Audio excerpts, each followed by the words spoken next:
జై భారత్ క్షీరారామ ఆక్వా రైతు సంఘం పిలుపు మేరకు ఈ భారీ బహిరంగ సభకు విచ్చేసినటువంటి ఆక్వా రైతులందరికీ కూడా ముందుగా ధన్యవాదాలు తెలియజేసుకుంటూ, మరి ఏదైతే రొయ్యల రేట్లు భారీగా 50 రూపాయల నుంచి 100 రూపాయలు కేజీకి తగ్గిపోవటం అనేది చాలా బాధాకరం. ఇది ఏ పరిస్థితుల్లో తగ్గినాయి ఏంటనేది విశ్లేషణలోకి వెళ్లకుండా, అసలు ఎవరికి ఎందుకు తగ్గించామో తెలియకుండా, ఎందుకు జరుగుతుందో ఎవరికి అర్థం కాకుండా ఈ వ్యవస్థను నిర్వీర్యం చేసే దిశగా ఇవాళ ఈ ప్రయాణం జరుగుతుందంటే రైతు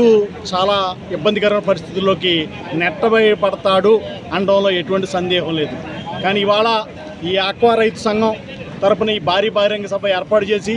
రైతులందరూ కూడా సుమారు ఒక 3,000 మంది దాటి రైతులు హాజరవ్వడం, ఈ రైతులందరూ కూడా ఒకే నినాదంతో మనం 3 నెలల పాటు క్రాప్ హాలిడే ఇద్దాం, లేకపోతే మనకు న్యాయం జరగదు, లేకపోతే ఇలా చేయకపోతే మన ఇబ్బందుల నుంచి గట్టెక్కడానికి ఆస్కారం ఉండదని చెప్పి